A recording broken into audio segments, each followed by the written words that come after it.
السلام عليكم. ازيكم يا شباب، عاملين ايه؟ معاكم احمد محمد جودة من الفرقه الخامسه.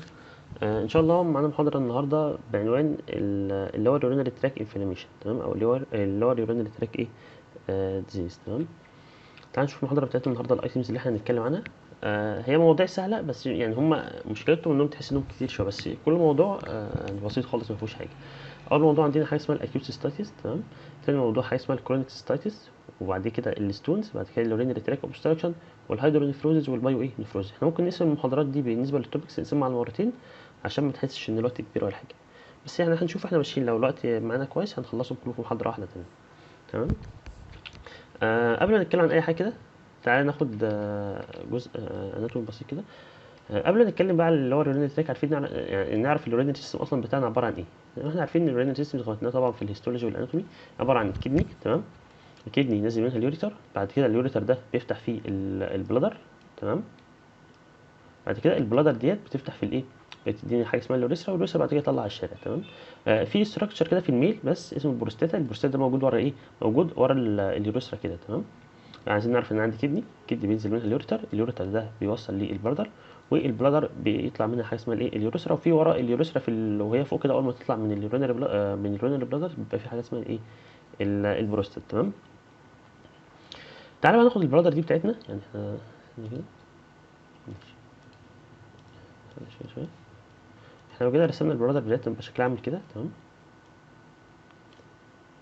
البلادر دي كده في حته اسمها هنا، في حته تراينجولار كده هنا اسمها الايه، اسمها الترايجون، تمام. اسمها الايه الترايجون، عايزين نبقى نعرفها، بس نعرف اسمها الترايجون، تمام. معلش يعني الماركر مش احسن حاجه في الكتابه. اسمها ايه ترايجون. عايزك تعرف عن الترايجون ديت هي الموست فاسكولار بارت من الايه، من اليورينر بلادر. يبقى اكتر حته فيها فاسكولاريتي او بيجي لها بلاد فيزل في اليورينر بلادر هي اسمها ايه، هي اسمها الترايجون. خلي المعلومه دي كده على جنب عندك، تمام. تاني معلومه عايزين نعرفها ان الميكوزا اللايننج، طبعا احنا عارفين اللايننج بتاع البلادر هنا حاجه اسمها ترانزيشنال ايبيثيليوم، صح؟ حلو. الترانزيشنال ايبيثيليوم او الميكوزا ديت نورمالي هي بتبقى بتريزيست الانفكشن. يعني ايه بتريزيست الانفكشن؟ يعني مش سهل ان يحصل فيها انفكشن، تمام. يبقى عايزين نعرف برضه تاني معلومه ان الميكوزا بتاع اليورينر بلادر بتريزيست الايه، ربنا خلقها بتريزيست الانفكشن. طب ليه بتريزيست الانفكشن؟ لانها مفتوحه على الشارع، مش اليوريثرا دي بعد كده بتطلع لي اليورين على الشارع. طب ما اي حاجه مفتوحه على الشارع سهل ان يحصل فيها انفكشن، صح؟ فربنا بيخلي الميكوزا بتاع اليورينر بلادر ديت بتريزيست الانفكشن، فمش سهل يحصل فيها انفكشن. تعال بقى نرجع للداتا بتاعتنا، تمام. الداتا بتاعتنا تمام. اول موضوع معانا هو اللي اسمه الاكيوت ايه، اكيوت سيستايتس. بروح كده من معنى يعني ايه اكيوت يعني حاجه حصلت سادن، صح؟ سادن اونست. وسيستايتس تيست باللغه اللاتينيه معناها الايه، معناها البلادر، تمام. فسيستايتس معناها انفلاميشن اوف يورينري بلادر. فلما اجي اقول لك يعني ايه الديفينيشن بتاع الاكيوت سيستايتس، واحده واحده كده، يعني ايه هيبقى عباره عن اكيوت انفلاميشن بتاع اليورينري ايه، بتاع اليورينري بلادر. احنا قلنا سيست يعني يورينري بلادر باللاتيني، وحطينا ايتس يبقى انفلاميشن، يبقى عباره عن اكيوت انفلاميشن اوف يورينري بلادر. ده بالايتيولوجي بتاع. عايزين نعرف ايه الاسباب، واحنا قلنا طبعا ان نورمالي البلادر ايه، ان الميكوزا بتاع اليورينري بلادر بتريزيست الانفكشن، مش سهل يحصل فيها انفكشن. فعشان يحصل فيها انفكشن لازم يكون في حاجه حصلت، في خلل حصل خلى الانفكشن دي تحصل، لان هو مش طبيعي ان يحصل فيها انفكشن. اول حاجه في الايتيولوجي بتاعنا قال لك الاستيزيس بتاع اليورينر، الاستيزيس بتاع اليورين، سوري، الاستيزيس بتاع الايه اليورين. تاني حاجه ممكن سبريد من انفكشن، حلو. تالت حاجه ممكن حصل تروما. رابع حاجه حصل حاجه اسمها ديليميتيدنج ايه ديزيز. واحده واحده كده ونعرفهم واحده واحده. تعال ناخد اول حاجه مثلا هو الاستيزيس بتاع الايه، الاستيزيس بتاع اليورين. نصغر خط شويه، تمام. الاستيزيس بتاع الايه، الاستيزيس بتاع اليورين. هو نورمال عندي ان اليورين بيطلع من الكدني، تمام، ينزل فيه اليوريثر، ومن اليوريثر يروح للبلدر، ومن البلدر يطلع اليوريثر، صح؟ تخيل عندي اي حاجه حصلت، مثلا في قفل هنا، ستون وقفت هنا، او في تيومر، تمام، جه طلع وقفل لي القفل الحته دي كده، تمام. اي حاجه حصلت هنا خلت اليورين ما يطلعش، صح؟ ما ينزلش على الايه، ما ينزلش في اليوريثر ويطلع بره الجسم. فاليورين هيحصل له ستيزيس هنا كده، صح؟ وانت عارف ان اي فلويد في الجسم يحصل ستيزيس بيحصل عليه حاجه اسمها صور ايه، صور انفكشن.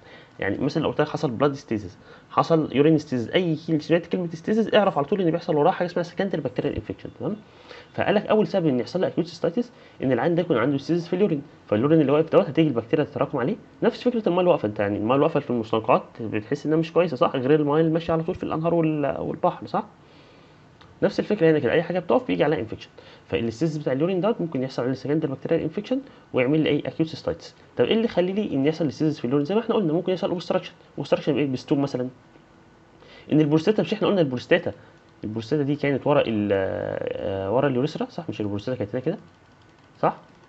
فالبروستاتا دي لو كبرت ممكن تضغط على اليوريثرا وتقفلها، فقال لك البروستاتيك انلارجمنت، او في تيومر طالع من البلدر، او حاجه اسمها بالهارزيال انفستيشن. البلهارزيا هناخدها كمان شويه، بس عايزك تعرف بس ان البلهارزيا دي بتعمل حاجه اسمها فايبروزس. تمام، بتعمل ايه فايبروزس؟ فتخيل انا جيت على اليوريثرا هنا او اي حته في البلدر وعملت فيها فايبروز، فانت عملت فايبروز انت قفلت صح؟ يعني الفايبروز بيخلي الحاجه تتكمش على بعضها، فالفايبروز برضو ممكن يقفل لي. يبقى اللي عايزين نعرفه برضو من ده كله كده هي حاجه واحده، ان اول سبب من اسباب الاكوت سيستايتس حاجه اسمها ستيزز اوف يورين بلادر، الستيزز اوف يورين سوري، والستيزز بتاع اليورين ده بيتم بحاجتين، يا اما بالهرزل انفستيشن يا اما حاجه اسمها الاوبستراكشن. الاوبستراكشن قد يكون بستون، قد يكون ببروستاتيك انلارجمنت، قد يكون بتيومر، يعني زي ما دماغك تجيبك بقى. تمام، وعرفنا ان بالهازيا بتعمل ايه؟ بتعمل فايبروز. تاني حاجه يحصل سبريد للانفكشن. يعني ايه؟ يعني هو نورمال اصلا البلادر ما فيهاش انفكشن، بس الانفكشن جاي لها من حته ثانيه. هو ايه اللي حوالين البلادر؟ اول حاجه الكدني صح، يبقى ممكن جاي لها من فوق من الكدني، او جاي لها من اليوريتر صح، او جاي لها من اليوريتر، او جاي لها سوري هنا البلادر بلادر اهي، جاي لها من اليوريثرا دي، او جاي لها من البروستات اللي ورا اليوريثرا هنا. تمام، فاي حته حوالين البلادر هيجي منها انفكشن. يعني اي حته فيها انفكشن ممكن توصل للبلادر وتعمل لي سبريد للايه؟ سبريد للانفكشن. يبقى الانفكشن قد تكون جايه من الكدني، جايه من اليوريتر، جايه من البروستات، او جايه من ايه؟ من بقى اليوريثرا بقى في مين مثلا زي الفاجينا، الكلام ده كله. تاني حاجه التروماتيك انجري. طب ايه علاقه التروما بقى بالاكيوت سيستايتس؟ مش احنا قلنا دلوقتي ان الميكوزا دي نورمالي انها بتريزيست الانفكشن؟ طب تخيل عندها خد تروما صح، فالتروما جت في البلادر ديت عملت انتربشن في الايه؟ في الميكوزا، خلت حته من الميكوزا تتشال مثلا، فبقى في حته مش محميه، فسهل الانفكشن تخش منها. فالتروما بتاع البلادر ممكن تعمل لي ايه؟ ممكن تعمل لي اكيوت سيستايتس عن طريق انها تعمل انتربشن في الميكوزا بتاعتي. طب التروما دي هتكون بايه؟ مثلا ممكن تكون بستون، او تكون بكستر وانت بتقسطر عيان ولا حاجه مغمى عليه، فتكون عنيف شويه تزق جامد تعور الميكوزا. تمام، فتعمل اكيوت سيستايتس. ثالث حاجه الديبليتيدنج ديزيز. يعني ايه ديبليتيدنج ديزيز؟ هي عباره عن امراض مزمنه بتوقع المناعه بتاع العيان، يعني العيان ده بتبقى ناطه في الارض، زي مرض السكر مثلا، اشهر واحد فيهم دايابيتس ميليتس، زي الايدز مثلا. تمام، بس مش هقول لكم يعني. تمام، يعني اي مرض بيأثر على مناعه الانسان. حلو، جميل. عايزين نعرف بقى الكوزيف ايه؟ الكوزيف اورجانيزم بتاعنا ايه؟ الكوزيف اورجانيزم اللي يعمل لي اكيوت سيستايتس هو طبعا اشهر حاجه عندي هو الايكولاي. بس اشهر حاجه اي انفلاميشن او اي انفكشن في اليورينري برادر في اليورينري سيستم كله غالبا هو بيبقى الايه؟ سببه الايكولاي. يبقى اشهر حاجه عندي هو الايكولاي، وده اللي يهمني. قد تكون الاستاف تعملها، الاستاف تعملها، او السليبت، او جونو ايه؟ او جونو كوكاي. بس هو اشهر حاجه طبعا الايه؟ الايكولاي. تمام، فالجوستيف اورجانيزم هو تاني اهو تحت اهوت. يبقى قلنا اشهر حاجه الايه؟ الايكولاي. وعرفنا الايتيولوجي اللي يخلي الاكيوت سيستايتس يحصل، رغم ان اصلا الميكوزا نورمالي بتريزيست الانفكشن، لازم يكون حصل حاجه من اربعه: اما حصل ستيزيس في اليورين، اليورين وقف حصل عليه انفكشن، او حصل سبريد من حته حواليها، او حصل تروما عملت انتربشن في الميكوزا بتاع اليورين البدر و خلت الانفكشن تبقى اسهل يعني، او رابع حاجه اللي عنده اصلا ديبليدنج ديزيز. والعيان بتاع الديبليدنج ديزيز ده بيبقى عنده يعني انفلاميشن في الجسم كله، يعني مناعه في الجسم كله مش في البردر بس، هتلاقي عنده انفلاميشن في كل حته وعنده انفكشن في كل حته. تمام، ومن ضمن الاماكن كده تكون بقى الايه؟ البلادر بتاعتنا. تمام، يبقى احنا عرفنا الاكوس سيستم، عرفنا الديفينيشن، عرفنا الايتيولوجي، وعرفنا الكوسيف اورجانيزم، وقلنا اهم حاجه هو الايه؟ هو الايكولاي، وده هو الشائع عندي في اليورين تراك كله. تمام، قد تحصل بستاب بالستريبت بنوكوكاي بس اشهر حاجه هو الايكولاي. تمام، تعال نعرف بقى الروت بتاع السبريد. الانفكشن دي مصيرها ايه؟ الانفكشن دي ممكن يحصل لها سبريد، يحصل لها سبريد اما دايركت، زي بص نفس فكره التيومر بالظبط، اما دايركت يا اما عن طريق الليمف، يا اما عن طريق البلاد. مش كان اي سبريد في التيومر بيتم عن طريق ثلاث حاجات: يا اما دايركت اللي حواليها، يا اما ليمفاتيك عن طريق الليمف نود، يا اما عن طريق الايه؟ عن طريق البلاد. تمام، حلو. لو راحت عن طريق البلاد دي ممكن تعمل لي سبتسيميا بقى، بتدخلني في سبتسيميا، لان البكتيريا بتبقى ماشيه في الدم، او بكتيريا يعني. تمام، تعال نشوف بقى الباثولوجي بتاعنا. اما كان عيان عنده اكيوت سيستايتس، عنده اكيوت انفلاميشن في اي حته في الجسم. تمام، انا لما اجي ابص على مثلا على الميكوزا بتاعتي، متوقع الميكوزا تبقى ايه؟ او السب ميكوزا بتبقى ايه؟ زي اي علامات انفلاميشن عاديه جدا: كونجستد، تمام، حمراء ومورمه، وممكن الاقي فيها السريشن، يبقى كونجستد واديمتس والسريتد. حلو، هتلاقي لو جيت بصيت بالميكروسكوب هلاقي خلايا، هلاقي انفلاماتوري سيل. انهي نوع من الانفلاماتوري سيل؟ البي ان ال، اللي بالمورفو نيوكلار سيل، دي الخلايا بتاع الاكيوت انفلاميشن. تمام، يبقى الاقي البي ان ال، او الاقي الايه؟ الباص سيل، لو العيان ده كان عنده بيرلنت يعني اورجانيزم بيكون باص يعني. تمام، يبقى اما اجي ابص على الجلوكوزا بتاع العين تيجي تبع عيني هلاقي كونجستد واديمتس والسريتد. اجي ابص تحت الميكروسكوب هلاقي الخلايا زي الايه؟ اللي هو الاميونولوجيكال سيل، زي مثلا البولمورفين نيوكلر سيل اللي هو البي ان ال. ممكن الاقي ايه؟ ممكن الاقي باص سيل. حلو حلو. طب ايه انواع الانفلاميشن اصلا اللي ممكن تحصل لي في اليورينال بلادر؟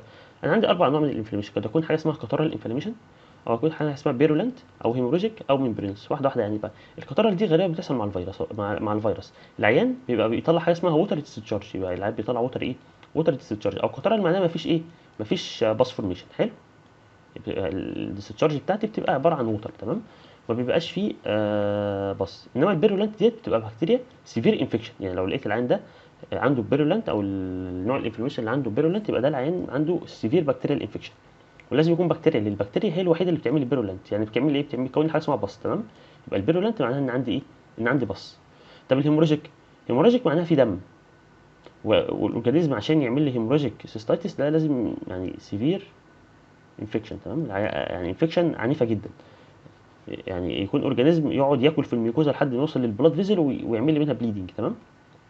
فقد يكون الانفلاميشن عندي مش مطالب منك التفاصيل دي كلها، بس انت تعرف الاسماء بس. قد يكون كاترال، قد يكون بيرولنت يعني في باس فورميشن، او يكون فيه هيموراجيك يعني العين ده فيه دم بينزل معاه حاجه اسمها هيماتوريا، تمام. او يكون ممبرينس، يعني ايه؟ يعني الاورجانيزم ده بيكون ممبرين. مين اشهر اورجانيزم بيكون ممبرين عندنا؟ هو الديفتيريا طبعا، كلنا عارفين، تمام. فانواع الانفلاميشن يعني ممكن تلاقي اي حاجه، كاترال، بيرولنت، هيموراجيك، ممبرينس، تمام. والانفلاميشن ده قد يكون في الميوكوزا بس، افكت الميوكوزا بس، او واخد الليرز كلها بقى، الميوكوزا واللي تحتها والسب ميوكوزا والماسكولوزا والكلام ده كله. فبسميه لو واخد الليرز كلها بسميه ترانس ايه؟ ترانس ميورال. ترانس يعني خلالي، ميورال الطبقات كلها، يعني واخد الطبقات ايه؟ واخد الطبقات كلها. حلو. كلام يعني ملوش اي لازمه. المعلومه الوحيده اللي تعرفها هنا ان الخلايا بتاعتي في الاكيوت سيستايتس هي البي ان ال والباص ايه؟ والباص ال. جميل. كده احنا خلصنا موضوع اسمه اكيوت ايه؟ اكيوت سيستايتس. ممكن نرجع تاني بسرعه كده نلمه بسرعه، تمام. قلنا اكيوت سيستايتس هو معناها اكيوت انفلاميشن في اليورينري بلادر. وقلنا نورمالي اصلا الميكوزا بتريزيست الانفكشن، مش طبيعي ان يحصل انفكشن في البلادر، هو ربنا حميها، تمام. طب ايه اللي يخليه يحصل انفكشن؟ قلنا حاجه من اربعه: اما يحصل ستيزيس اليورين يبقى واقف، او يحصل سبريد الانفكشن يجي لها من حته ثانيه، او تروما تنتربت الميكوزا بتاعته وتعور الميكوزا، فما بقاش في الميكوزا اللي هي طبيعي اصلا بتريزيست الانفكشن، فسهل يحصل انفكشن. او عين عنده ديبليتنج ديزيز زي الدايابيتس مثلا، يعني العين عنده مناعته واقعه في الارض فسهل يحصل له انفكشن. وقلنا اشهر اورجانيزم هو الايه؟ هو الايكولاي، تمام. بعد كده اتكلمنا عن الروت، قلنا يا اما هيحصل دايركت، يا اما ليمفاتيك، يا اما عن طريق الايه؟ يا اما عن طريق البلد. واتكلمنا عن الباثولوجي طبعا، قلنا الانفلاميشن بتاعه قد يكون كاترال، او باص، او بيرولنت يعني في باص فورميشن، او هيموراجيك لو في دم، او كنت ايه؟ ممبرينس. وقد بياخد يعني ممكن يافكت الميكوزا بس، او ياخد الايه؟ اللير كلها. في الحاله دي بسميه ترانس ميولر. قلنا لما اجي ابص بالميكروسكوب هلاقي الميكوزا كونجستد واديمتاس والسريتد زي اي انفلاميشن في الدنيا. السب ميكوزا نفس الكلام برضه، كونجستد واديمتاس برضه. وممكن الاقي الايه؟ الميولوجيكال سيل اللي هي الايه؟ البي ان ال. يعني البي ان ال دي اهم خلايا بلاقيها في الاكيوت سيستايتس. وممكن الاقي ايه؟ باص لو كان عندي الانفلاميشن بيريولنت، تمام. نتكلم بعد كده على الايه؟ كرونيك سيستايتس. يعني ايه كرونيك سيستايتس؟ هو عباره عن كرونيك انفلاميشن اوف يورينري بلادر. حلو قوي. الكرونيك سيستايتس بقى تقسيمتي ليه بتختلف شويه، بقسمه لحاجه اسمها سبيسيفيك ونون سبيسيفيك. يعني ايه سبيسيفيك؟ يعني عارف الاورجانيزم اللي عملها. يبقى لو انا عارف الاورجانيزم اللي عمل الكرونيك سيستايتس ده بسميه سبيسيفيك. انما لو انا مش عارفه بسميها ايه؟ بسميه نون سبيسيفيك. حلو. ففي النون سبيسيفيك مش هتلاقيني اقول لك اللي بيعملها اورجانيزم كذا وكذا، لان انا اصلا ما ببقاش عارف الاورجانيزم. حلو. هنبدا بالنون سبيسيفيك. والنون سبيسيفيك سببها يا اما كومبليكيشن من الاكيوت سيستايتس، مش هي اي حاجه اكيوت في جسمك ممكن تقلب بكرونيك. فالاكيوت في الاكيوت سيستايتس لو كملت فتره طويله او قعدت اكتر من 3 شهور تقلب ايه؟ تقلب كرونيك سيستايتس. حلو. او تكون ستارت ككرونيك، يعني تستارت ككرونيك انفلاميشن من البدايه اصلا، ما يكونش قبلها اكيوت ولا حاجه، تمام. طب الباثولوجي بتاعنا نفس الكلام برضو والله. هلاقي الميكوزا بتاعتي ايديمتاس والسريتد. هلاقي حاجه اسمها سيستايتس جلانديولاريس وسيستايتس سيستيك. اجلهم دلوقتي، يعني الكلمتين دول هناخدهم كمان بس 5 دقايق بالظبط واشرحهم لك بالتفصيل، بس اجلهم دلوقتي، تمام. اللي يمين ده في السب ميكوزا هلاقي ايه؟ هلاقي ايميونولوجيكال سيل. بس ايه نوع الخلايا اللي هلاقي هنا بقى؟ هلاقي ليمفوسايت وبلازما سيل وماكروفيج. هناك كنت بلاقي ايه؟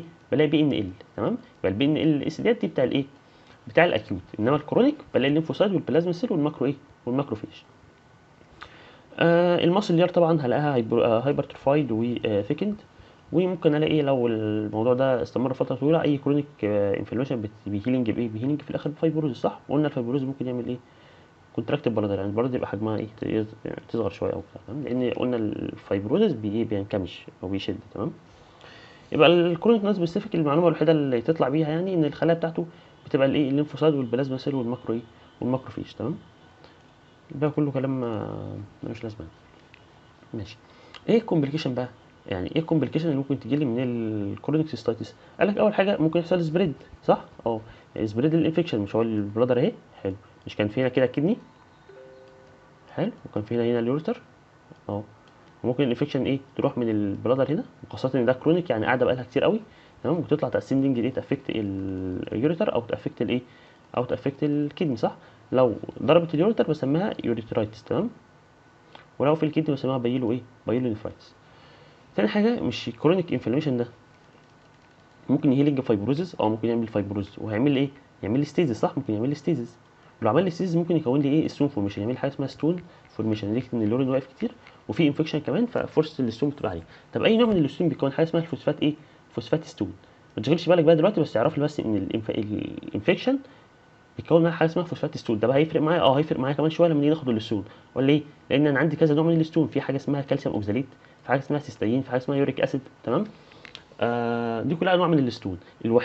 النوع الوحيد من الستون اللي بيحصل في حالات الانفكشن هو الايه، هو الفوسفات ستون. فتعرفها، تعرف ان نوع الستون اللي بيتكون في الكرونيك ستاتس هو ايه، هو فوسفات ستون، تمام. في الاخر خالص بقى ممكن يحصل حاجه اسمها الليوكوبليكا. ايه الليوكوبليكا دي؟ عباره عن بري كانسرس، حاجه بري كانسرس كده، بتلاقي وايت باتش، تمام. ودي بتبقى بري كانسرس. حصلت ليه؟ حصلت نتيجه الكرونيك اريتيشن. مش انت بتقول عندك كرونيك سيستايتس؟ مش ايتس ده انفلاميشن، يعني عندك كرونيك انفلاميشن، وكرونيك معناها قاعد اكتر من 3 شهور. تخيل عندك حاجه كده في اريتيشن اكتر من 3 شهور، فالخلايا مش هتستحمل، فيبدا يحصل في حاجه اسمها ميتابليزيا، صح. وقد تخش بعد كده في ايه، في حاله كانسر هتقلب بكارسينوما، تمام. فالحاله البري كانسرس بتاعتي نتيجه الكرونيك سيستايتس ممكن تعمل ايه، ممكن تعمل حاجه اسمها الليكوبليكا. الليكوبليكا دي حاجه بري كانسرس، لو قعدت لفتره اطول ممكن تقلب بايه، بكارسينوما بقى، تمام. يعني بسرعه تاني كده، الكرونيك سيستايتس عباره عن كرونيك انفلاميشن في اليورينري بلادر، يا اما هي اصلا بدات كرونيك او جايه ككومبليكيشن من الاكيوت سيستايتس. الباثولوجي بتاعنا قلنا الميكوزا بتبقى اديمتس، وفيها حاجتين هنشرحهم كمان شويه، حاجه اسمها سيستايتس جلانديولاريس وحاجه اسمها سيستايتس سيستيك، تمام. السب ميكوزا بتاعتنا طبعا قلنا ده اهم حاجه، اكتر حاجه تهمني هو السب ميكوزا دي، هلاقي فيها خلايا نوعها ايه، ليمفوسايت وبلازما سيل وماكروفيج، دي الخلايا بتاع الكرونيك انفلاميشن. المصل بدأ طبعا هايبر تروفايد وسكند، وممكن يحصل فايبروز على المدى الايه، على المدى الطويل. قلنا الكومبليكيشن بتاعتنا ممكن يحصل سبريد الانفكشن، تطلع لليوريتر تعمل لي فيه انفلاميشن، او تطلع للكدني وتعمل حاجه اسمها بايلونيفرايتس. تاني حاجه قلنا ممكن تكون نوع من الستون، وخاصه الستون ديت اسمها ايه، فوسفات ستون. يعني الستون بتاع الانفلاميشن او الانفكشن اسمها فوسفات ستون، ده النوع الوحيد من الستون اللي بيتكون في الايه، في الانفكشن. انما بقى النوع الستون التاني بتحصل عادي في الظروف العاديه، مش لازم يكون في انفلاميشن او حاجه، لان دي يعني ممكن تجي لك ام سي كيو ولا حاجه، تمام. الحاجات اللي لو قلنا كلها باللون ده كده الاورنج ده، يعني دي اسئله ام سي كيو. يعني هو يجي لك الكرونيك يقول لك الخلايا بتاعته ايه، يجيب لك واحده من دول مثلا، ويجيب لك البي ان ال مثلا، او مثلا يقول لك قول بالظبط لازم تختار واحده من دول، يعني يا ليمفوسايت يا بلازما سيل يا ماكروفيج. لو ثلاثه موجود لك خد الثلاثه، مفيش مشاكل، تمام. بس لازم تعرف ان دي الخلايا بتاع الكرونيك انفلاميشن، انما البي ان ال والباصل دي بتاع الاكيوت ايه، اكيوت انفلاميشن او اكيوت سيستايتس. فاي نوع بقى، يعني مش حاجه سبيسيفيك لليورينري برادر بس، لا، اي اورجان في الدنيا او اي انفلاميشن في الدنيا طالما اكيوت بلاقي البي ان ال والباصل، طالما كرونيك بلاقي ايه، بلاقي الليمفوسايت والبلازما سيل والماكروفيج. ولو الرجي يعني سبب الانفلاميشن ده حاجه الرجيك، بلاقي حاجه اسمها ايه، ايزونوفيل، تمام. ماشي. عشان ما نخرجش على موضوعنا، الكومبليكيشن قلنا اما يحصل اسبريد الانفكشن او اسيمنج، يعني فوسفات ستون فورميشن، وقلنا يعني كلمه فوسفات دي مهمه. وطبعا قلنا الليكوبليكا، وعرفنا ان الليكوبليكا ديت عباره عن حاجه بريكانسرس بتحصل نتيجه ان حصل ميتابوليزيا للايه، للابيثيليوم بتاع اليورينري بلادر نتيجه الكرونيك اريتيشن اللي حصل، لان احنا في حاله كرونيك وفي انفلاميشن، فالريتيشن شغال على طول، فممكن يقلب كانسر. يعني بيبدا الاول بحاجه اسمها بري كانسر ليجن زي الليكوبليكا كده، وبعد كده يقلب ايه، يقلب بكانسر بقى لو استمر يعني ما اتعالجش. تعال نخش بقى على الايه، على السبيسيفيك اللي احنا اتكلمنا اللي فات ده، النون سبيسيفيك. يعني قلنا النون سبيسيفيك انا مش عارف الاورجانيزم اللي عمله. طب السبيسيفيك وانس ان انا قلت لك سبيسيفيك، يبقى استنى مني ان انا اسمعك الاورجانيزمات او الاسباب اللي عملته، حلو. واهم حاجه واشهر حاجه عندنا واهم موضوع عندنا النهارده هو البلهارزيال ايه، بالهارزيال سيستايتس، تمام. البلهارزيال سيستايتس دي بيتعمل بايه، بحاجه اسمها شيستوسوما هيماتوميوم، تمام. شيستوسوما ايه، هيماتوميوم، تمام. خدتوا انتوا اكيد الكلام ده يعني. ولازم تحفظ كلمه هيماتوبيوم، لان عندي نوع تاني اسمه مانسوناي، تمام. ده بيجي في جي تي بقى، يبقى الشيستوسوما هيماتوبيوم ده بتاع الورينال بلادر، تمام.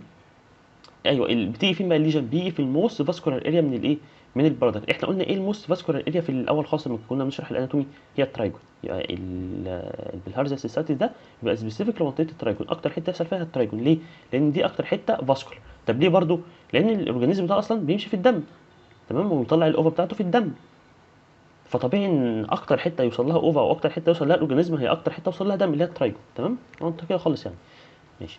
في انواع بقى تانية، نعرف بس اسمائها كده بسرعه. حاجه اسمها توبركلوزيس سيستاتيس، دي بتتعمل بالايه، بتتعمل بالتي بي من اسمها توبركلوزيس، تمام. حاجه اسمها مايكوتيك سيستاتيس، ودي بتتعمل بايه، ودي بتتعمل بالفانجل انفكشن، تمام. في عندي ايه تاني، عندي تاني حاجه اسمها الاميبيك سيستاتيس، تمام. ودي بتتعمل بالايه، بالاميبا. وعندي في انواع تانية بقى كانت ايه، يعني في الرجيك تايب وفي حاجه اسمها راديشن تايب. الراديشن ده نتيجه العين بيتعرض للاشعاع ايا كان السبب بقى، عنده تيومر، عنده بيتعالج من اي حاجه، فالعين ده لو بيتعرض ليه راديشن كتير، تمام، ممكن يدخلها في كرونيك سيستايتس، بس بتبقى حاجه سترايل يعني، ما فيش اورجانيزم هنا يعني، فاهم؟ الموضوع بيبقى سترايل، حاجه اسمها سترايل انفلاميشن. المهم يعني معاك من ده كله اعرف ان الاذر تايب فيه حاجه اسمها راديشن، العيان بيتعرض للراديشن كتير او حاجه، وفي حاجه اسمها الرجيك تايب، تمام. والالرجيك تايب النوع الخلايا اللي هلاقيها فيه مهمه، ايزينوفيل، تمام. يعني خلي بالك من انواع الخلايا دي، الاسئله اللي ممكن تيجي لك، يعني الالرجيك تايب بيبقى ايزينوفيل. مثلا الاكيوت سيستايتس بي ان ال، باص الكرونيك ليمفوسايتوبلازما سيل وماكروفيج، تمام. وعندي حاجه خير خالص، حاجه اسمها ايه، ملاكوبليكيا، تمام. الملاكوبليكيا ديت يعني هو برضو نوع من انواع الكرونيك سيستايتس بيحصل، بس يبقى خاصه يعني مع اورجانيزم الايكولاي، بقى اشهر اورجانيزم بيبقى ريليتد ليه هو الايه، هو الايكولاي. المهم يعني معاليك بالتفاصيل بتاعته، اهم حاجه تهمك فيه او اللي هيسالك فيها هو ايه اللي بيميزه، يعني الملاكوبليكيا ده ايه اللي بيميزه؟ اللي بيميزه ان العالم اللي اكتشفه لقى فيه يعني خلايا كده او بادز لها شكل معين، سميها ميكاليز جيوتامان ايه بادي، تمام. يبقى المالكوبليكيا ديت عايزك تعرف بس انها نوع من انواع الكرونيك سيستايتس، تبقى اسوشيتد مع البكتيريا خاصه الايكولاي، تمام. والعالم اللي اكتشفها لقى فيها خلايا كده او اشكال معينه سماها باسمه، سماها ميكانيز جيوتامين ايه، جيوتامين بادي. يعني لو سالك كده مثلا لو هيجيب لك سؤال في المالكوبليكيا ممكن يقول لك ريليتد لاني انفكشن، هتقول له الايكولاي، تمام. والباديز اللي فيها اسمها ايه، اسمها ميكانيز جيوتامين ايه، جيوتامين بادي. حلو. يبقى التاني بسرعه كده، الكرونيك قلنا فيه بالهرزل، قلنا بتيجي في الترايجون وسببها الشيستوما هيماتوبيوم، تمام. وعرفنا ليه في التراجل، لانها موست فاسكولار اريا، وليه خاصه برضو في الموست فاسكولار اريا، لان دي بتبقى ماشيه في الدم، فطبيعي اكتر حته توصل لها اكتر حته توصل لها دم. وقلنا قد يكون بقى اي توبركلوزيس نتيجه التي بي، مايكوتيك، اميبيك، او الرجيك مثلا، وبلاقي الخلايا فيها حاجه اسمها ايزينوفيل، تمام. الخلايا اللي بلاقيها فيها يعني الايزينوفيل، او يكون نتيجه العين ده بيتعرض للراديشن او اشعاع كتير. وقلنا نوع نادر في الاخر كده اسمه مالكوبليكيا، والبادز اللي فيها بسميها ميكاليز ايه، ميكاليز كيوتامين بادي، والاورجانيزم اللي بيعمله حاجه اسمها الايكولاي، تمام. كرونيك انفكشن من الايكولاي. جميل. تعالى نعرف بقى كلينيكال كده، العين اللي عنده اكيوت سبيسيفيك سيستايتس او عنده سيستايتس بصفه عامه، سواء كان اكيوت او كرونيك او اي حاجه، هيجي يشتكي من ايه؟ هيدخل لي العياده كده يشتكي من ايه؟ بيقول لك كل انواع السيستايتس بتشتكي من نفس الحاجات دي، حاجه اسمها فريكوانسي وحاجه اسمها ديسيوريا. يعني ايه فريكوانسي؟ فريكوانسي العين ده كل شويه يخش الحمام، كل شويه يخش الحمام، ريبيتد ميكتوريشن، يبقى الفريكوانسي معناها ريبيتد ميكتوريشن، تمام. طب حلو، طب بيخش الحمام بيستريح؟ لا، ده بيخش بيبقى عنده سيفير بينفول ميكتوريشن، العين ده بيتألم وهو بيميكتوريت، تمام، وجع رهيب جدا، فبسميها حاجه اسمها ديسيوريا. ديس يعني صعوبه او ازمه، ويوريا يعني اللي هو الميكتوريشن، تمام. فالعين عنده صعوبه جدا في الايه، في الميكتوريشن، فالديسيوريا دي بسميها بيرنينج ميكتوريشن. يبقى العين ده اصلا يعني بيخش الحمام كل شويه، ويا ريت بيستريح، لا ده بيخش يتعذب اكتر، تمام. بيخش كتير لان عنده فريكونسي، تمام، وبيتعذب لان عنده حاجه اسمها ايه، ديسيوريا، تمام. طبيعي انفلاميشن في البردر، العين هيجي لك ماسك الجزء تحت من بطنه كده مكان البردر في لور ابدومينال بين. حلو. العين ده لو كان عنده بيرولنت انفكشن هلاقي فيه حاجه اسمها بايوريا. يعني ايه بايوريا؟ هلاقي فيه بص في اليورين وهو نازل. ولو العين كان عنده هيموروجيك هلاقي ايه؟ هلاقي بلاد، بس حاجه اسمها هيماتيوريا. يبقى أنا دلوقتي لو العين عنده بيرولنت انفكشن، مش احنا قلنا انواع الانفكشن قد يكون كاتورال او بيرولنت او هيموروجيك، صح؟ حلو. لو العين ده بيرولنت احنا قلنا معناه ايه؟ معناه فيه بص فورميشن، صح؟ فالبص ده ينزل في اليورين، فسميه بايوريا، يعني بص في اليورين. بايوريا دي معناها بص في اليورين. طب لو العين عنده نوع الهيموروجيك دوت، هينزل ايه؟ هينزل بلاد، صح؟ بلاد باللاتيني يعني هيم، فسميه هيماتيوريا. هيماتيوريا يعني بلاد في الايه، بلاد في اليورين، تمام. وطبعا ده انفلاميشن او انفكشن، فالعين عنده طبعا ايه، التمبريتشر بتاعته بتبقى عاليه، بيرتعش، جسمه مكسر، فاهم؟ اللي هي الفاهم دي فيفر، هيديك، انالوكزاميليز، اللي هي الحاجه بتاع الانفكشن العاديه. يبقى كلينيكالي اهم حاجه اللي عندها يجي يشتكي من ايه، من فريكوانسي وديسيوريا. فريكوانسي وديسيوريا يقول لك انك عندك مشكله في البلادر كده واللور ابدومينال بين معاك. حلو. لقيت بايوريا يعرف كده ان نوع الانفلاميشن بتاعك ايه، بيرولنت انفلاميشن او بكتيريال بقى، تمام. لو لقيت هيماتيوريا يعرف ان الايه، نوع الانفلاميشن بتاعك هيموراجيك، تمام. يبقى العيان هيجي يخش عيادتي يشتكي لي من ايه، يقول يا دكتور انا كل شويه اخش الحمام وبخش ما بستريحش، بتعذب اكتر وعندي وجع تحت هنا. هتاخد عينه تبص على العينه بتاعتك دي، هتفحص الخلايا اللي فيها، مثلا لقيت البي ان ال اعرف ان هو في اكيوت، لقيت ماكروفاج وليمفوسايت ومش عارف ايه اعرف انك في كرونيك، لقيت ايزينوفيل اعرف انك الرجيك، تمام. طب لقيت بص اعرف انك بيرولنت انفكشن، لقيت بلاد اعرف انك ايه، هيموراجيك، تمام.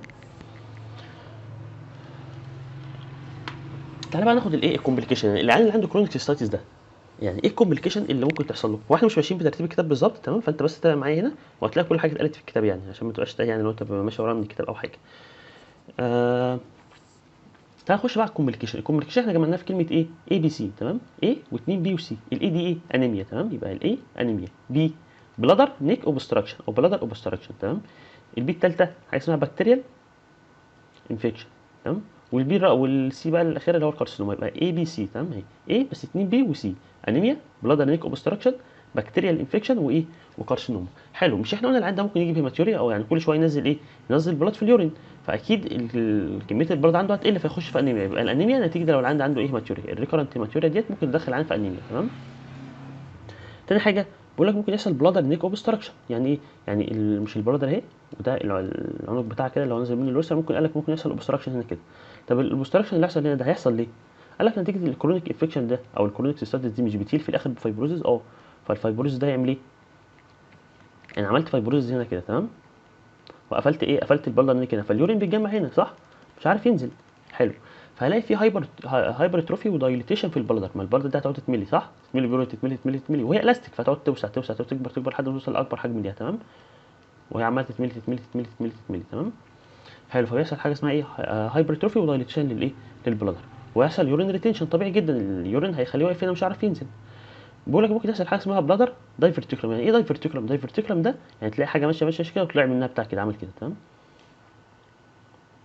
طب ليه الكلام ده حصل؟ يعني ممكن تلاقي عندك اليورينال بلادر عملت كده اهي، وتلاقي حاجه طلعت كده وقام راجع عامله كده تاني ونزل تاني، تمام؟ ليه حصل دي؟ حصل دي لانك انت عامل دايليتيشن كبير جدا، تمام؟ لما تعمل دايليتيشن كتير انت بتشد على العضلات، فلما تشد العضله تضعفها، تمام؟ او بتشد على الحقيقة. يعني انت مثلا الوول كان سمكه كده وهي كونتراكت وهي لسه صغيره، انت عمال تشد فيها، تشد فالوول بقى ايه؟ رفع كده. فمع الضغطه سهل ان هو يهرنيت، زي ما بتقول بيحصل، زي ما تقول ايه؟ بيحصل هيرنيا فيه كده، تمام؟ الضغط عالي جوه هنا والوول ده ضعيف، حته ضعيفه، فتبص كده، تمام؟ تبقى ماشي كده تلاقي عمل كده، تمام؟ اهو. فده اسمها ايه؟ دايفرتيكولم، تمام؟ فممكن يحصل حاجه اسمها بلادر ايه؟ بلادر دايفرتيكولم. حلو. العيان ما استنى على نفسه وما راحش كشف ولا عمل اي حاجه، تمام؟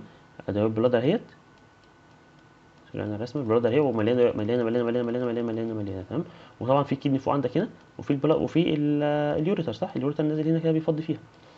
دلوقتي اليوريتر ده الكدني عماله تنقي الدم وتطلع لي اليورين تنزله لي هنا، صح؟ طب اليورين اللي هنا ده خلاص البلادر اتملت مفيش مكان تاني، فاليورين هيبدا يحصل له ستيزز او يقف في الايه؟ في اليوريتر هنا، يرد في الايه؟ يرد في اليوريتر، وشويه شويه يرد في الكدني، صح؟ فممكن تلاقي عنده حاجه اسمها هيدرو ايه؟ هيدرو يوريتر، تمام؟ بايلاترال هيدرو. بايلاترال ليه؟ لان في واحد في اليمين وواحد شمال، واللي مقفول فين؟ القفله هنا عندي، صح؟ فلا ده عارف ينزل ولا ده عارف ينزل لان البلادر مليانه، فممكن يحصل حاجه اسمها هيدرو يوريتر. هيدرو يعني ميه، ويوريتر يعني اليوريتر اتنفخ بالميه، الميه واقفه فيه مش عارفه تنزل، تمام؟ طب ولو الموضوع استمر اكتر واكتر هيرد في الكدني، صح؟ ولو رد في الكدني بيعمل حاجه اسمها هيدرو نيفروزز. هيدرو يعني ميه برضه، نيفروزز يعني كدني، تمام؟ يبقى ميه واقفه في الكدني اسمها هيدرو نيفروزز. طب في الاخر بقى خالص ممكن العيان ده يخش في ايه؟ في كرونيك رينال فيلر لو الموضوع استمر بقى. يبقى بالتدريج كده او بالتسلسل، لو حصل بلادر نيك اوبستراكشن والبلادر نيك اتقفلت، تمام؟ ايه اللي هيحصل؟ اول حاجه هيحصل يورين ريتنشن، اليورين مش عارف ينزل، حلو. طب ما اليورين يتجمع، هيقعد يجمع في البلادر فيعمل لها ايه؟ يكبرها، يعمل لها هايبرتروفي ودايليتيشن، حلو. طب هتقعد تكبر، كبرت اهي، الضغط لسه عمال يزيد برده والقفله لسه موجوده، تمام؟ فيبدا تحصل حاجه اسمها ايه؟ دايفرتيكولم، لان الوول بتاعها بقى سن والضغط جوه عالي، فممكن تهرنيك كده وتعمل ايه؟ دايفرتيكولم كده، تمام؟ طب لو الموضوع استمر اكتر واكتر يبدا اليورين ده يرد في الايه؟ في اليوريتر، ويعمل حاجه اسمها هيدرو يوريتر، مع الوضع اسوء واسوء يرد في الكدني ويعمل حاجه اسمها هيدرونيفروزز. لو الموضوع خلاه بقى استمر العين يخش في كرونيك رينال فيلر والايه؟ والكدني بتاعته تبوظ، تمام؟ يبقى ده كان اول بي اللي هي البلادر نيك ايه؟ اوبستراكشن. تاني بي عندنا اقول لك ممكن يحصل بكتيريال انفكشن. والله يعني مش محتاج اقول بقى، انا دلوقتي عامل قفله، صح؟ حلو. وفي هنا ايه؟ وفي هنا يورين، يعني في ايه؟ يعني في ستيزز، واي ستيزز بيحصل عليه ايه؟ بيحصل عليه بكتيريال انفكشن، صح؟ طب لما يحصل بكتيريال انفكشن احنا قلنا الانفكشن ممكن تكون لي ايه؟ ممكن تعمل له ستون فورميشن، صح؟ ونوع ايه؟ نوع فوسفات. حلو. يبقى ممكن يحصل بكتيريال ايه؟ بكتيريال انفكشن. والبكتيريال انفكشن بيحصل نتيجه حاجه اسمها الكالاين يورين. هو نورمالي اصلا اليورين بتاعك ايه؟ اليورين اسيدك، صح؟ يعني البي اتش بتاعه اقل من 7. حلو. دلوقتي لما يكون عندك ايه؟ يكون عندك بكتيريال انفكشن، تمام؟ البكتيريا دي مش قلنا بتطلع حاجه اسمها ديسشارج، سواء كانت بقى قطره، سواء كانت بيرولانت، سواء كانت هيموراجيك، اي حاجه، صح؟ المواد اللي بتطلعها ديت بتبدا تعادل الاسيد بتاع اليورين فتخليه الكالاين، تمام؟ طب ما اليورين يبقى الكالاين، فرصه الانفكشن تعلى اكتر واكتر. ليه؟ لان هو اصلا ربنا خلق لك اليورين اسيدك دوت عشان البكتيريا ما بتحبش الاسيد. يعني هو البكتيريا اصلا نفسها بتكره الميديا الاسيدك، بتنمو في الالكلاين انما بتكره الاسيدك، فربنا مخلي لك اليورين بتاعك اسيدك عشان يقاوم البكتيريا دي. ما فيش يعني البكتيريا ما تبقاش سهل انها تعمل انفكشن يعني. تمام. فالعين اللي بيحصل له بكتيريال انفكشن ديت، البكتيريا بتبدا تطلع تستشارج في اليورين فتخففه فتخليه الكلاين. تمام. فبيبقى الكلاين بقى فرصه الستون فورميشن ايه تعلى. تمام. اخر شيء عندنا هي الكارسينوما. قلنا مش ده فيه كرونيك اريتيشن، مش ده كرونيك سيستايتس يعني فيه كرونيك انفلاميشن. كرونيك انفلاميشن دوت ممكن يعمل ميتابليزيا او ديسبليزيا ويكون لي حاجه اسمها الليوكوبليكيا. والليوكوبليكيا احنا قلنا هي اصلا ايه بري كانسرس ليجن ممكن تقلب بعد كده بكارسينوما. يبقى تعالى نلم الدنيا تاني كده بسرعه. قلنا ايه الكومبليكيشن اللي ممكن تحصل لي من الاكيوت سيستايتس. قلنا حاجه اسمها اي بي سي. تمام. ايه انيميا، بي بلادر نيك اوبستراكشن، البي الثانيه بكتيريال انفكشن، والسي ايه الكارسينوما. الانيميا قلنا لو العيان عنده ايه هيماتوريا، لو في ريكرنت هيماتوريا فبيفقد دم كتير فيبدا ايه يخش في انيميا. تاني حاجه البلادر نيك اوبستراكشن. قلنا نتيجه ان انا عندي النيك دي اتقفلت خلاص، البلادر نيك دي اتقفلت، فايه اللي هيحصل؟ هيحصل ستيزيس. تمام. هيبدا يحصل يورين ريتنشن، واليورين ريتنشن ده هيتجمع في البلادر فيكبرها اكبر واكبر فيخلي في هايبرتروفي ودايليتيشن في البلادر. لو الموضوع استمر ممكن يخش في بلادر دايفرتيكولم. الموضوع طول اكتر واكتر بقى تعمل له بايلاترال، وخلي بالك من كلمه بايلاترال دي. تمام. بايلاترال هيدرويورتر وهيدرو ايه وهيدرو نيفروزس. ولو الموضوع بقى استمر بقى اسوأ السيناريو يخش له طبعا هو الكرونيك ايه كرونيك رينال فيلير. بعد كده البي الثانيه قلنا هيحصل بكتيريال انفكشن نتيجه ان البكتيريال انفكشن ديت بتعمل لي حاجه البكتيريا اللي حصلت نتيجه الاستيزيس صح، يعني نتيجه حصل الاستيزيس في اليورين. فحصل بكتيريال انفكشن، وانس ان البكتيريال انفكشن حصل تبدا تغير في الاسيد بتاع اليورين وتحوله لايه تحوله الكلاين. تمام. تخليه الكلاين يورين وده يديني فرصه ان احنا نكون ايه ستون. وقلنا نوع الستون اللي هنا ايه اللي بيحصل نتيجه الانفكشن فوسفات ستون. ممتازين. قلنا اخر حاجه عندي ممكن تحصل هي الكارسينوما بقى لو حصل كرونيك اريتيشن بقى والعيان ده سايب نفسه شهرين 3 4 5 ما بيتعالجش فبيحصل حاجه اسمها سكوموس ميتابليزيا وتقلب بليكوبليكيا. وقلنا الليكوبليكيا دي ايه بري كانسرز، وممكن بعد كده الليكوبليكيا لو اتثبت تقلب لي بايه بكارسينوما بقى. تمام. يبقى ده كده الكرونيك ايه ده الكومبليكيشن. احنا اتكلمنا في الكرونيك سبيسيفيك عرفنا ايه اسباب البلهارزيال والتي بي والمايكوتيك والامبيك والالرجيك والراديتنج والمالكوبليكيا، وعرفنا العيان هيشتكي من ايه.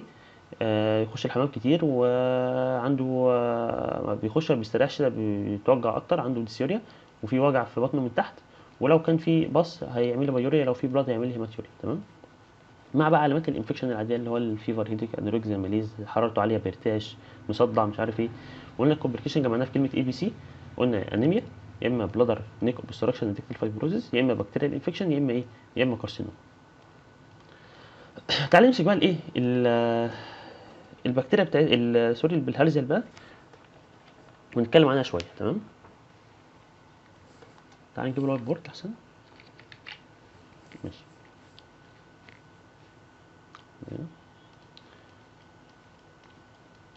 احنا قلنا البلهارزيال انفكشن دي بتتعمل بحاجه اسمها ايه شيستوسوما هيماتوبيوم صح. وقلنا دي قاعده فين؟ قاعده في البلد.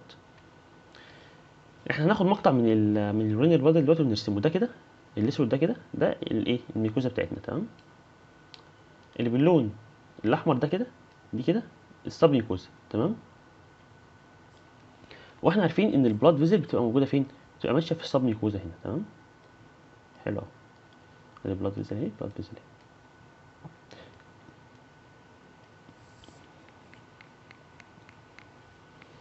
اهي. الشيستوسوما هيماتوبيوم ديت ايه هي عباره عن بارازيت. البارازيت نتخيل دي البارازيت هنا هي. تمام.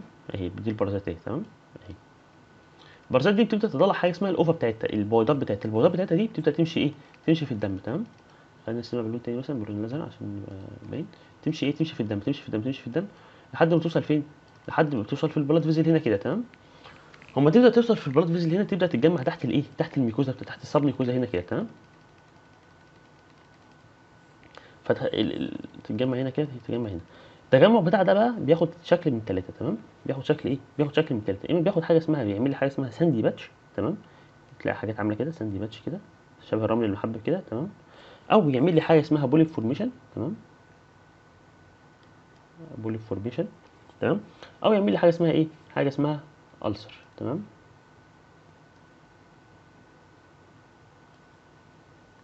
يبقى هياخد شكل من ثلاثه. تمام. يا اما هيعمل لي حاجه اسمها ساندي باتش هنعرف كل حاجه دلوقتي. تمام. يا اما يعمل لي حاجه اسمها بوليب فورميشن يا اما يعمل لي حاجه اسمها ايه يعمل لي حاجه اسمها ألسر. تمام. تعال ناخد واحده واحده كده. دلوقتي لو الاوفا دي كانت اتجمعت عندي بعدد كبير جدا. لو انا عندي لارج نمبر اوف اوفا، تمام، دي لارج نمبر اوف اوفا، وجي اتجمعوا تحت ايه، تحت مساحه كبيره، وخلي بالك من حته مساحه كبيره، تحت مساحه كبيره من الايه، من السبنيوكوزا، تمام. يبقى الاوفا بتبقى موجوده فين؟ بتبقى موجوده في السبنيوكوزا. مش الاوفا دي هتبدا ترفع، تخيل انت جبت ايه، زي رز كتير كده، وحطيته تحت كيس مثلا او حاجه، تمام، وحطيت عليه الكيس ده، مش لما تيجي تحسس على الكيس كده تحس ان حاجه مرمله تحت ايدك؟ هو نفس الاحساس ده برده كده بيعمل حاجه اسمها ساندي باتش. تحس انك ايدك ماشيه على الميكوزا بتاعتي الطبيعي انها سموث، صح، سموث ناعمه كده زي دي كده، سموث اهي ما فيهاش حاجه. تيجي تمشي ايدك عليها تلاقيها محببه كده. محببه ليه؟ لان نتيجه ان انا عندي لارج نمبر اوف اوفا اتجمع تحت الايه، تحت السب ميكوزا، فعمل لي الاحساس ده، تمام. يبقى سبب الساندي باتش ان عندي لارج نمبر من الاوفا اتجمعوا تحت السب ميكوزا، فايه، فاداني الاحساس ده. حلو. حلو. طب ايه سبب ان البوليب اتكونت؟ سبب البوليب اتكونت ديت بقول لك ان انا عندي اتجمع سمول نمبر اوف اوفا. لا ثواني، ازاي يقنعني؟ يعني ايه ازاي سمول نمبر اوف اوفا اتجمعوا وعملوا البوليب ديت؟ هو قال لك ان انا عندي البوليب دي بتتكون ان انا عندي، لازم نمسح بس الاول، نرسم البوليب دي صح.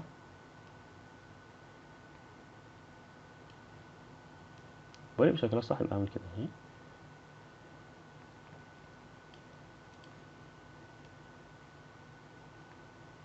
حلو. ايه اللي حصل في البوليب بقى عشان تتكون؟ قال لك سمول نمبر اوف اوفا، هو عدد قليل من الاوفا اتجمع، بس مع ريبيتد تايم هو اتجمع في حته واحده. احنا قلنا ايه، هنا الاوفا اتجمعت في مساحه كبيره فعملت الساند باتش هنا، لا هنا الاوفا اتجمعت هم عدد صغير بس اتجمعوا في حته واحده، تمام، في حته لوكلايزد كده، تمام. والموضوع ده اتكرر مره ورا مره فعمل ميكوزال اليفيشن.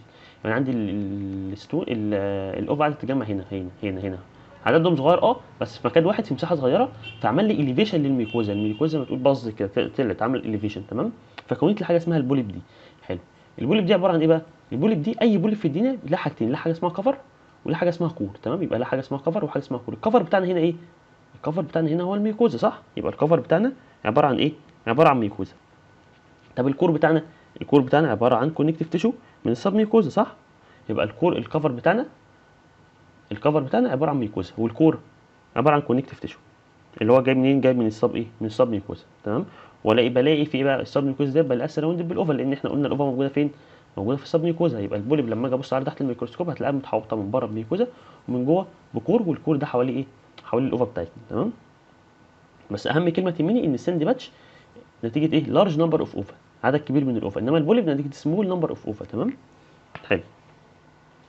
طب مش احنا قلنا دلوقتي الاوفا دي بتتجمع في السب ميكوزا، والبلاد فيزل ده، يعني البلاد فيزل ده مش هو بيمشي فيه الدم، صح؟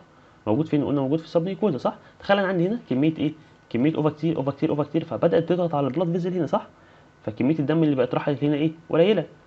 فكميه بالتبعيه بقى كميه الدم اللي رايحه للميكوزا ايه؟ هتبقى قليله. فلما كميه الدم اللي رايحه للميكوزا تقل بيحصل فيها حاجه اسمها اتروفي. يعني ايه اتروفي؟ يعني تبدا زي ما تقول بتدبل كده، تمام، او بتبقى ان هيلثي يعني، تمام. فالميكوزا ديت تبدا الدم اللي رايح لها يبقى قليل نتيجه ان الاوفا كتير قوي في السب ميكوزا، فتبدا تضغط على البلاد فيزل وتقفله، فالدم اللي يبقى رايح للميكوزا قليل، فيعمل فيه حاجه اسمها ايه؟ اتروفي. فيعمل لك حاجه اسمها اتروفيك ميكوزا، تمام.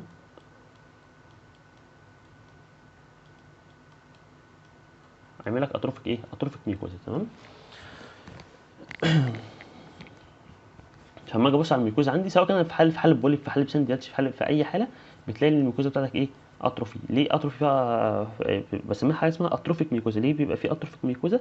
نتيجه ان انا عندي لارج نمبر اوف اوفا اتجمعت، فضغطت على البلاد فيزل، فقللت الدم اللي رايح للايه؟ للميكوزا بتاعي، تمام. اخر سيناريو ممكن يحصل عندي بقى هو ايه؟ حاجه اسمها الالسر فورميشن. يعني ايه السر اصلا؟ الالسر يعني هو عباره عن ديسكونتينيوتي للايه؟ للميكوزا. لو انا عندي ميكوزا كده اهي، تمام، ومره واحده لقيت في قطع كده فيها حته ما فيهاش ميكوزا، دي بسميها ايه؟ دي بسميها السر، تمام. فممكن يحصل السريشن اللي هو ديسكونتينيوتي للميكوزا، وده بيحصل كتير يعني. طب الديسكوميشن ده حصل ليه؟ والله اول سبب عشان في عندي حاجه اسمها اتروفيك ميكوزا. الميكوزا بتاعتي اتروفايد ضعيفه، فسهل انها تقع، فتعمل لي، فتسيب لي ايه؟ فتسيب لي السر مكانها، تمام. فيبقى اول سبب ان حصل شيدنج للاتروفيك ايه؟ اتروفيك ميكوزا. تاني سبب لو العين ده حصل اي حاجه عملت ديتاتش للبوليب دي. تخيل انا جبت البوليب دي كده وقطعتها، لما اقطعها واشيلها فانا يعتبر شلت الميكوزا اهو، صح. فايه اللي هيبان تحتها؟ هسيب حته تحتها رو، حته عريانه ما عليهاش ميكوزا، فممكن نعمل لها السر. يبقى اول سبب للالسر ان يحصل اتروفي للميكوزا، تمام. لكن السيناريو اللي احنا قلنا بقى ان الاوفا كتيره فتضغط على البلاد فيزل فتقلل الدم فيعمل اتروفيك ميكوزا. يبقى اول سبب للالسر هو الاتروفيك ميكوزا. تاني سبب لو حصل ديتاتش للبوليب دي، البوليب دي اتشالت من مكانها، فما تتقطع من مكانها هتسيب رو اريا مكانها، لان هي متغطيه بابسيلين، فالابسيلين ده هتقطع فتعمل لك ايه، فتعمل لك ألسر.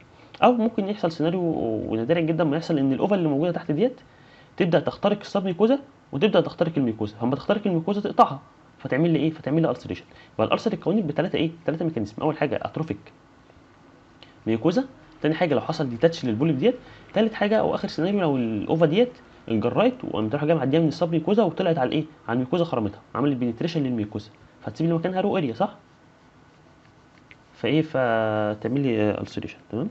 طيب جاب عملوا دراسه بقى وايه، يعني جابوا كذا حاله كده وشافوا كام حاله فيها ساندي باتش وكام حاله بيحصل فيها البوليب وكام حاله بيحصل فيها الالسر، فطلعوا بنتيجه ان الساندي باتش دي بتحصل غالبا مع كل الحالات، يعني كل الحالات بتاع البلهارزيال هتلاقي فيها ساندي باتش تمام، فيري فيري فيري كومن تمام.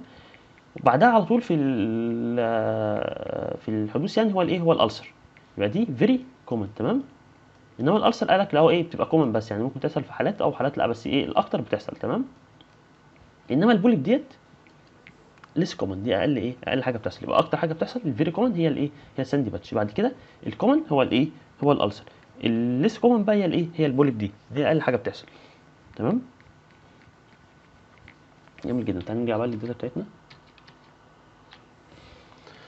بقى احنا قلنا السيناريو بتاعنا بيمشي ازاي، بيتكون حاجه من حاجه من ثلاثه، يا اما ساندي باتش تمام، يا اما بوليب، يا اما ايه، يا اما السر. قلنا الساند باتش دي بتبقى فيري ايه، فيري كومن. هو قلنا اهم حاجه تعرفها نتيجه الساند باتش اتكونت نتيجه ان عندي لارج نمبر اوف ايه، لارج نمبر اوف اوفا تمام. انما البوليب هي اقل حدوث ليس كومن، واتجمعت نتيجه ان حصل ترابنج لسمول نمبر اوف ايه، سمول نمبر اوف اوفا، بس ريبيت البروسيس، العمليه اتكررت مره ورا مره ورا مره مع سمول نمبر اوف اوفا، فايه فعملت لي ميكوزا الايه، ميكوزا الاليفيشن تمام، وكونت لي البوليب بقى. الالسر قلنا الالسر دي بتبقى كومن طبعا، وقلنا بتتكون بثلاث ميكانيزمات. اول حاجه اما يحصل شيدنج للاتروفيك ميكوزا، ثاني حاجه ان يحصل ديتاتش للبوليب، البوليب تقع، او ثالث حاجه ان يحصل ايه، ان الاوفا تعمل بنتريت للسب ميكوزا وتطلع على ايه، وتطلع على الميكوزا تعمل بنتريشن ليها يعني. حلو تمام. اجي ابص بقى يعني جروسلي كده، هبص هلاقي ساند باتش ايه، احنا قلنا حاجه تحس ان حبوب تحت ايدك كده irregular، جريش جريتي تمام، تبقى لونها جري، تبقى لونها جريتي دي يعني محببه تمام، تحس انها محببه كده. انا زي ما قلنا ما تجيب شويه رز كده وتحطهم تحت كيس وتمشي ايدك على الكيس كده، نفس الاحساس ده بالظبط. حلو. طب تحت الميكروسكوب طبعا قلنا هنلاقي اتروفيك ميكوزا، يعني كل حالات البلهارزيا ديت او اي حاجه من دول هتلاقي فيها اتروفيك ميكوزا، لان الاوفا بتيجي تضغط على البلاد فيزل فتقلل البلاد اللي رايح للايه، للميكوزا، فيعمل لي اتروفيك ميكوزا تمام. طب والسب ميكوزا هنلاقي فيها ايه، لارج نمبر اوف ايه، اوف اوفا تاني تمام، لارج نمبر اوف كلاسيفايد اوفا. ممكن الاقيها ايه، سراوند بفايبروز لو الموضوع مطول معايا ولا حاجه تمام. يبقى بنأكد على كلمه ايه، لارج نمبر، الساندي باتش نتيجه لارج نمبر اوف ايه، اوف اوفا. البوليب نتيجه سمول نمبر اوف اوفا تمام. بتبقى عامله ازاي، بقول لك بيبقى الدايمتر بتاعها من 20 من 2 ل 20 مللي. بيبقى لونه احمر. ليه لونه احمر، لان احنا قلنا هي عباره عن ايه، هي عباره عن كور وكفر. الكفر من الميكوزا عادي، بس الكور بيبقى عباره عن كونكتيف تيشو اللي هو السب ميكوزا اللي فيه البلاد فيزل، فلازم يبقى احمر تمام. فالكور بتاعي بيبقى عباره عن كونكتيف تيشو، وطبعا هنلاقي فيه الاوفا طبعا لان هو ايه، عباره عن سب ميكوزا، والسب ميكوزا بيبقى فيها بلاد فيزل عشان كده لونه ريدش يبقى، لان هو الكور بتاعي سب ميكوزا او كونكتيف تيشو، فبيعمل لي حاجتين، بشوف فيه الاوفا وبقى ايه، وبلاقي لونه ايه، بلاقي لونه ريدش تمام. حلو. بقول لك قد تكون سنجل او مالتيبل، واحده او كتير. قد تكون سيسل او بنانكيلوزيت، يعني قد تكون لها عنق كده تمام، بتبقى عامله كده، او ملهاش عنق اللي هي بتبقى عامله كده على طول. قد تكون سيمبل او كومبلكس. تعال نشوف صور الحاجات دي احسن.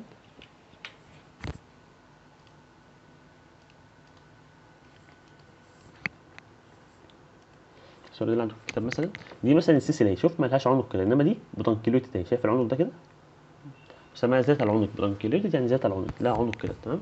قد تكون سيمبل او كومبلكس، دي كده سيمبل اهي واحده بس، انما دي شوف عامله ازاي، تحس انها عامله زي الاميبا كده، لها كده صابع كده، دي بسميها ايه، كومبلكس او كومباوند. يبقى قد تكون سيسل او بتنكيلوتد، قد تكون سيمبل زي دي كده، او قد تكون كومبلكس تمام. قد تكون ايه، مالتيبل او ايه، او سنجل يعني.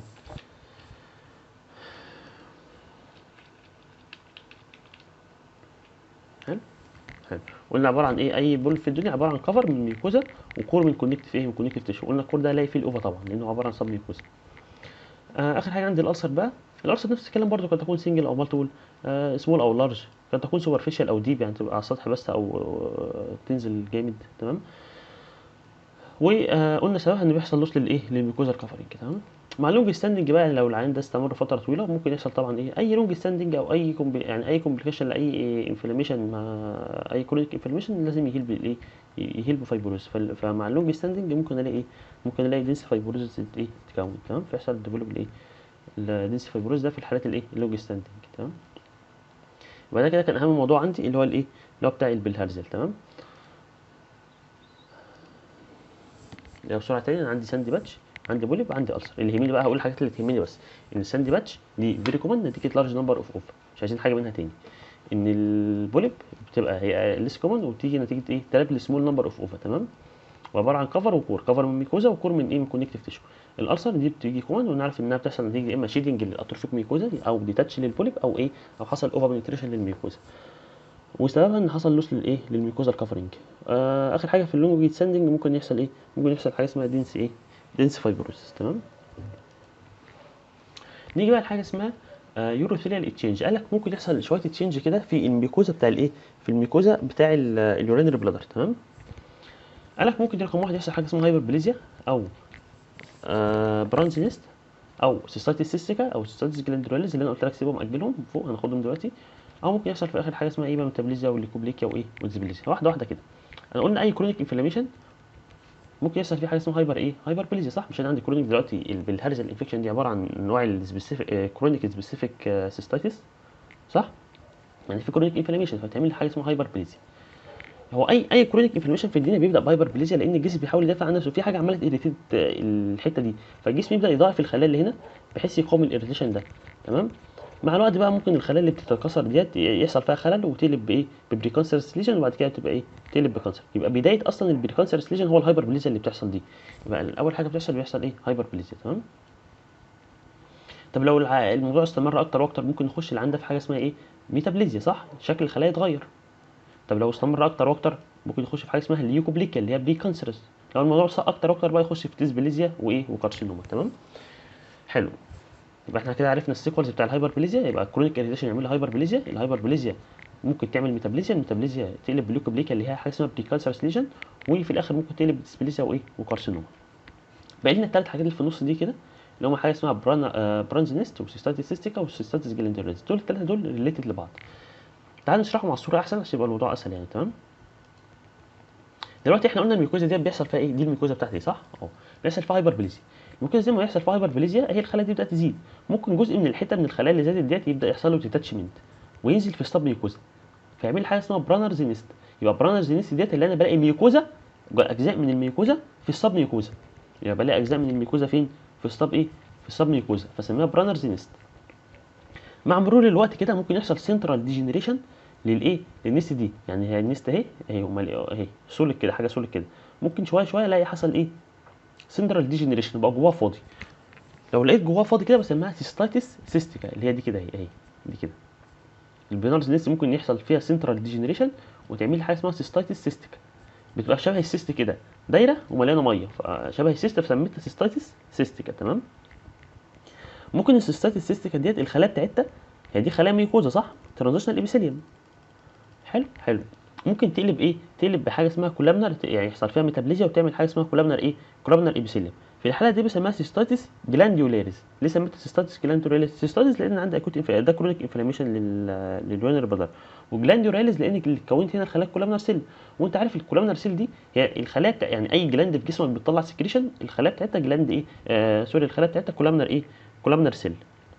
فلو حصل ميتابليزيا للسيستاتيس تيستيكا ديت والخلايا بتاعتها بقت كولامنر بسميها ايه سيستاتيس جلانديولاريس. تمام. يبقى فهمنا السيكوال اللي بيحصل. انا عندي هايبربليزيا، الهايبربليزيا ديت جمعت لي هايبربليزيا في الميكوزا، شويه خلايا من الميكوزا حصل لهم ديتاتشمنت وحصل لهم ديبنج او نزلوا في التوب ميكوزا فعملوا لي حاجه اسمها برانرز ايه برانرز نيست. والميكوزا هنا عباره عن ايه عباره عن ترانزيشنال ابيثيليوم اللي هو الميكوزا العاديه بتاع اليورينري بلادر. تمام. ممكن يحصل سنترال ديجنريشن في البرانرز نيست ديت وتكون لي حاجه اسمها ايه تكون لي حاجه اسمها سيستايتس سيستيكا شبه السيست مليانه ميه حويصله مليانه ميه. ممكن السيستات السيستيكا ديت الخلايا بتاعتها يحصل فيها ميتابليزيا وتقلب بكولامنر ابيثيليوم وفي الحاله دي بسميها ايه بسميها سيستاتس ايه جلانديولاريس. تمام. هنرجع بقى تاني يبقى تاني بقى قلنا حصل هايبربليزيا. الهايبربليزيا شويه خلايا نزلوا في السب ميكوزا وعملنا لي حاجه اسمها برانز ايه برانز نيست. تمام. البرانز نيست قلنا عباره عن فوكال تيبنج الايه الهايبرتروفيك ميكوزا فين في السب ميكوزا يبقى عباره عن فوكال ديبنج يعني شويه من الخلايا من الميكوزا حصل لهم ديبنج يعني غاصوا او اتغمسوا في السب ميكوزا. حلو. حاجه هلاقي ايه قال لك هتلاقي سوليد باد من اليوروسيليال ابيثيليوم فين؟ في السب ميكوزا. يعني هلاقي اللي هو ترانزيشنال ابيثيليوم في السب ميكوزا، هو طبيعي يبقى في الميكوزا، بس يكون ينزل في السب ميكوزا ده حاجه اب نورمال، فسموها بران ايه؟ برانز نست. بعد كده البرانز نست ديت لو حصل فيها سنترال ديجنريشن، تمام، تبدا تكون حاجه اسمها سيستاتيس ايه؟ سيستاتيس سيستيكا. بس خلي بالك ان السيستاتيس سيستيكا الابيثيليوم اللي محوطه ايه؟ ترانزيشنال ابيثيليوم، صح؟ لسه ما حصلش فيه ميتابليزيا. طب لو الترانزيشنال ابيثيليوم ده حصل فيه ميتابليزيا وتحول ليه كولامنر ابيثيليوم او ميثين سكريتنج كولامنر ايه؟ كولامنر ابيثيليوم، ده يدخل حاجه اسمها ايه؟ سيستاتيس جلاندولاريز. يبقى سيستاتيس جلاندولاريز نتيجه ان حصل ميتابليزيا في السيستاتيس سيستيكا، فالخلايا الترانزيشنال ديت اتحولت لايه؟ اتحولت ليه كولامنر، فحول السيستاتيس سيستيكا لسيست ايه؟ سيستاتيس جلاندولاريز. يبقى السيكونس بتاع الهايبربليزيا شويه خلايا من الميكوزا نزلوا في السب ميكوزا، سميتهم برانرز نيست، حصل سنترال ديجنريشن فيهم ف سميتهم سيستاتيس سيستيكا. الخلايا بتاع السيستاتيس سيستيكا بدل ما كانت ترانزيشنال اللي اتحولت لكولامنر فسميتها ايه؟ سيستاتيس جلاندولاريز. قلنا مع اللونج ستاندنج ممكن يحصل ميتابليزيا، ليكوبليكيا، ديسبليسيا، وايه، والموضوع يقلب بكانسر معايا. تمام.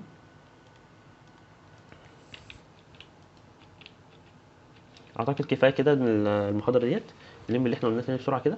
تمام. احنا اتكلمنا عن الاكيوت ستاتس، وعرفنا الاكيوت ستاتس عباره عن اكيوت انفلاميشن في اليورينري بلادر، وقلنا طبيعي ان البلادر بتقاوم الايه؟ الانفكشن، وعشان يحصل انفكشن لازم يكون حصل ايه؟ حاجه من اربعه، يا اما استيزيس اليورين، يا اما سبريد للانفكشن من حته ثانيه يعني، او تروماتيك انجري، او ايه؟ او ديبليتيتنج ديزيز. تمام. وقلنا كوز اوف اورجانيزم او اشهر اورجانيزم بيعملها لنا هو الايه؟ هو الايكولاي. تمام. اتكلمنا بعد كده عن الروت، قلنا دايركت او ليمفاتيك او بلاد. والباثولوجي قلنا الانفلاميشن ده قد يكون كاترال او بيرولنت او هيموريجيك او ممبرينس. وهنلاقي الميكوزا طبعا كونجستد وايدونس والسريت، واهم حاجه تهمني ان انا هلاقي نوع الخلايا ايه؟ البي ان ال والباسل. جينا بعد كده في الكورونيك وقسمناها نون سبيسيفيك وسبيسيفيك، وقلنا النون سبيسيفيك دوت كده يكون كورونيك من الستارت او بيفول الاكيوت ستاتس. والميكوزا بتبقى طبعا اديمتس والسريتد والكلام ده كله، بس اهم حاجه تهمني الخلايا اللي فيه هو الليمفوسايت والبلازما سيل والماكرو ايه؟ والماكروفيج. وقلنا الكومبليكيشن بتاعته يا اما يسبريد يروح اليوريتر يعمل يوريترايتس، او للكدني يعمل بايلو ايه؟ بايلو نفرايتس. وقلنا بيكون لي نوع من السموم مهم جدا تعرفه، هو الفوسفات ايه؟ فوسفات ستون. لازم كلمه فوسفات دي مهمه. تمام. فوسفات ايه؟ فوسفات ستون نتيجه السيز اللي بيحصل، وممكن يقلب بحاجه بريكانسر اسمها ليكو ايه؟ ليكوبليكيا. تمام. اتكلمنا عن السبيسيفيك وعرفنا فيه بالهرزل، وقلنا بيتعمل بالشيستوسوم هيماتوميوم، وبيجي في منطقه التراجون لانها الموست فاسكولار اريا. قد يكون يجي بايه؟ توبركلوزيس، مايكوتيك، اميبيك، الرجيك، راديتنج. قلنا الالرجيك خلي بالك من ايه؟ من الايزينوفيل، الخلايا اللي بتبقى فيه هي الايزينوفيل. وبعد كده اتكلمنا عن المالكوبليكيا، وقلنا الخلايا اللي فيه بتبقى حاجه اسمها ايه؟ ميكانيز جلوتامين ايه؟ جلوتامين بادي. وقلنا العيان ده بتاع السيستات ده يجي يشتكي من ايه؟ قلنا يجي يشتكي من فريكونس وديسيوريا ويور لور ابدومينال بين، وهيجي لك بيه باص في اليورين وايه؟ وبلاد في اليورين. مع طبعا المانيفستيشن بتاع الانفلاميشن العاديه بقى اللي هو الفيفر، هيديك، انوركسيا، ميليس، تمبريتشر، شيلز، الكلام ده كله. قلنا كومبليكيشن اي بي بي سي، الاي انيميا، بي بلادر نيك اوبستراكشن بالسيكوالز بقى اللي هتعملها كلها، والبي التانيه بكتيريال انفكشن، وممكن تعمل لي ستون فورميشن يعني لانها بتغير الاسيديتي بتاع اليورين تخليه القلين. واخر حاجه طبعا قلنا كارسينوما نتيجه الكرونيك ايه؟ كرونيك اريتيشن. اتكلمنا بعد كده عن البلهارزيا، قلنا بتاخد شكل من ثلاثه، يا اما ساندي باتش دي نتيجه لارج نمبر اوف اوفا جمعت، ودي حاجه فيري كومن وبتحصل كتير، او بوليب نتيجه ان انا عندي سمول نمبر اوف اوفا اتجمعوا في حته صغيره، والموضوع ده اتكرر مره ورا مره فعمل لي اليفيشن للسب ميكوزا كده، ودي ليس كومن طبعا. وقلنا الالسر بتتكون نتيجه ان حصل ايه؟ لوس للميكوزا كفرنج، وسببها يا اما شيدنج شيدنج للاتروفيك ميكوزا، او حصل ديتاتش للبوليب، او حصل بنتريشن للايه؟ للاوفا، الاوفا عمل بنتريشن للسب ميكوزا والميكوزا وطلعت لبره. وقلنا في مع اللونج ستاندنج ممكن العين نخش في ايه بقى؟ في فايبروزس. قلنا التغيرات اللي بتحصل على مستوى الابيثيليوم او اليوروسيليا اللي تشينج عندي، دي حاجه فيري كومن طبعا بتحصل كتير. قلنا اول حاجه يحصل هايبربليزيا، والهايبربليزيا ديت يعني الخلايا تكتر بتاع الميكوزا، فممكن جزء منها ينفصل وينزل في السب ميكوزا فسميه برانرز نيست. البرانرز نيست دي البرانز نيست ديت ممكن يحصل فيها سندرال ديجنريشن وتقلب سيستاتيس سيستيكا. سيستاتيس سيستيكا ممكن يحصل ميتابليزيا للترانزيشن الابيثيليوم ويتحول للكولامنر الابيثيليوم، وفي الحاله دي بنسميها ايه؟ سيستاتيس جلاندوريلس. ممكن الموضوع يقلب معايا بعد كده بسكوماس ميتابليزيا، ليكوبليكيا، وديسبليسيا اللي هي الايه؟ يقلب بكارسينوما يعني. بس كفايه كده المحاضره ديت، ونكمل بقى الايه؟ باقي المحاضره الجايه. تمام.